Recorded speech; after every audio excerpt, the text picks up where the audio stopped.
जय हिंद साथियों, नमस्ते, वंदे मातरम। आज हम लोग पढ़ने वाले हैं बायोमोलिकुलर्स मतलब जैव अणु से रिलेटेड क्वेश्चंस। 27 नंबर की ये क्लास है और लगातार आपके लिए प्रतिदिन हम लोग मेहनत कर रहे हैं और प्रतिदिन आपको लिए क्लासेस प्रोवाइड कर रहे हैं। सारे के सारे क्वेश्चन आपके एनसीईआरटी सीबीएसई पैटर्न से रिलेटेड है और आपकी आगामी एग्ज़ाम जो मई में होना है, कौन सी 7 मई को नीट की एग्ज़ाम होना है, उसके लिए बहुत ही शानदार कंटेंट है। तो चलिए आइए मेरे साथ सभी साथी जुड़ जाएंगे और सेशन को शेयर करेंगे और प्रतिदिन ये क्लासेस को ज़रूर अटेंड करेंगे। ठीक है, जैव अणु से रिलेटेड ये महत्वपूर्ण क्वेश्चन है। पहला क्वेश्चन आपके स्क्रीन पर है। बोला गया है कि जीवों में पाए जाने वाले कार्बनिक यौगिकों का रासायनिक विश्लेषण करने के पश्चात प्राप्त दो अंशों के नाम है। अम्ल विलेय अंश तथा अम्ल अविलेय अंश, कार्बन अंश तथा हाइड्रोजन अंश, अकार्बनिक अंश तथा कार्बनिक अंश और जलीय अंश तथा अजलीय अंश।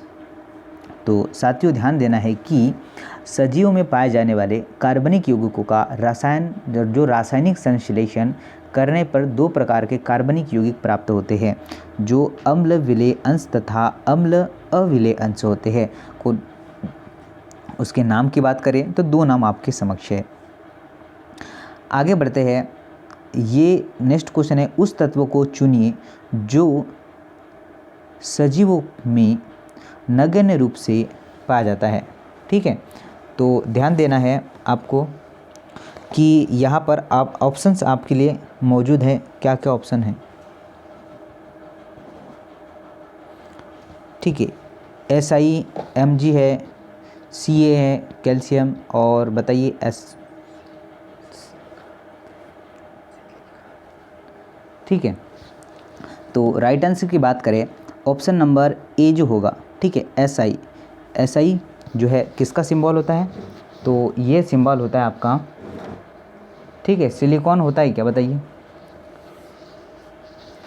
ठीक है, आगे बढ़ते हैं, ज़रा ध्यान दीजिएगा।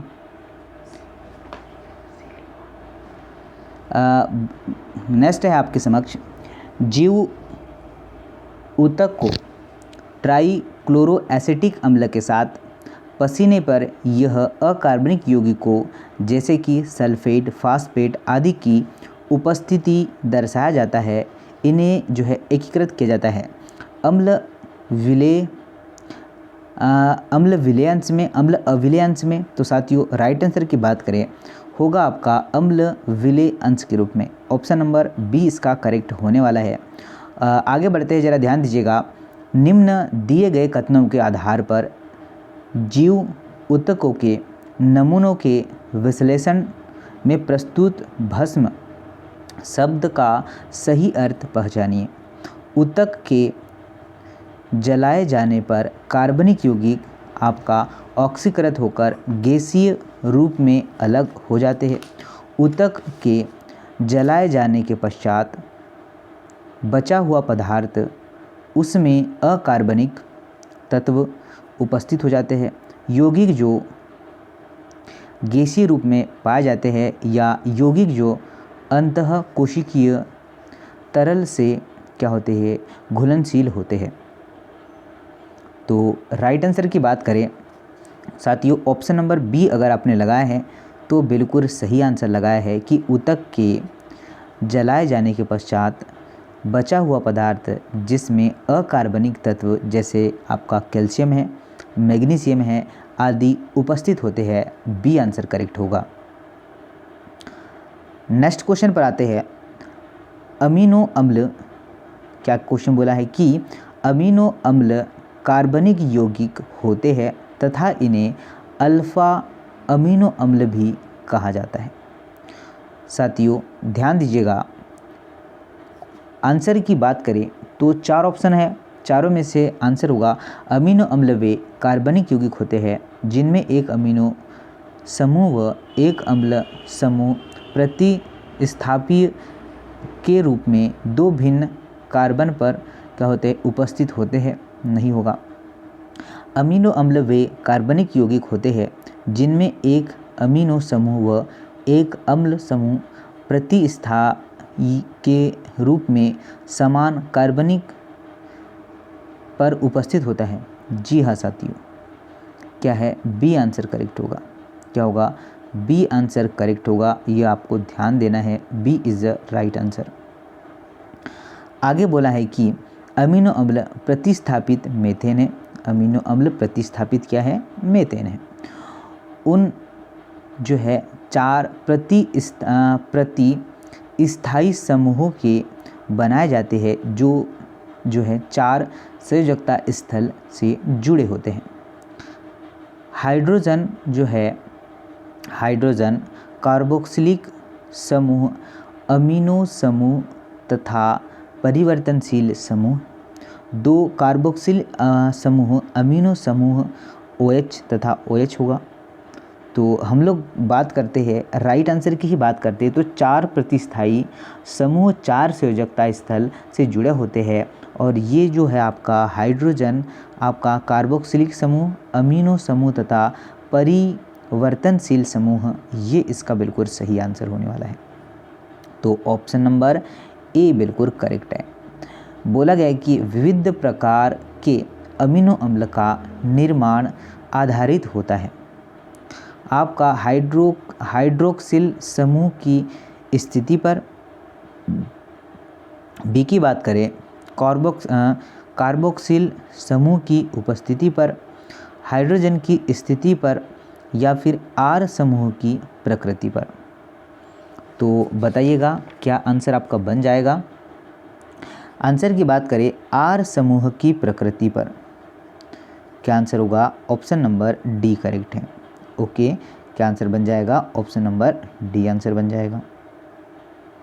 आगे देखिए, प्रोटीन में पाए जाने वाले अमीनो अम्ल की प्रकृति या अमीनो अम्ल के प्रकार है 21, 19, 20 या 23।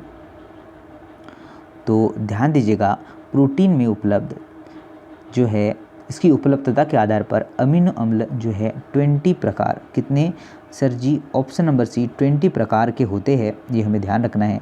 अच्छा क्वेश्चन था। आगे देखिए, अमीनो अम्ल जो है ट्रिप्टोफैन किसके संश्लेषण में अग्रगामी की तरह कार्य करता है? तो अग्रगामी की तरह कार्य कौन करता है?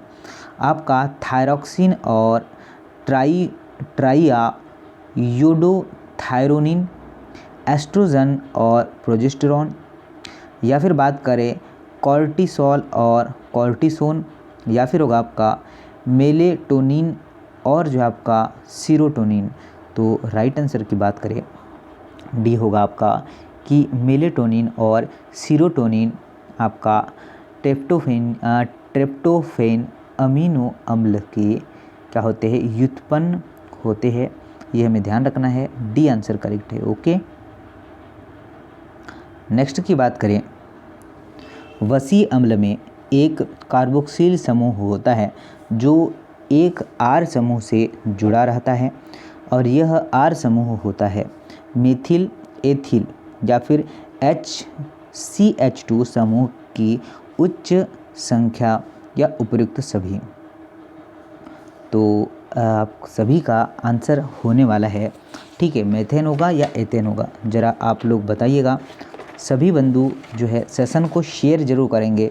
ओके, तो मेथेन भी है, एथेन भी है, और CH2 समूह की उच्च संख्या 1 से लेकर 19 कार्बन, ये भी बिल्कुल मतलब उपयुक्त सभी आंसर होने वाला है। ये आपको ध्यान देना है। एरेकिडोनिक अम्ल में कार्बोक्सिल कार्बन सहित खाली स्थान कार्बन परमाणु होते हैं। तो बात करें कितने का परमाणु मौजूद होते हैं, तो साथियों क्या आप लोग बता सकते हैं? बहुत ही अच्छा सा क्वेश्चन है। तो अभी ही मैंने थोड़ी देर बताया था, पहले 20 कितने साथियों?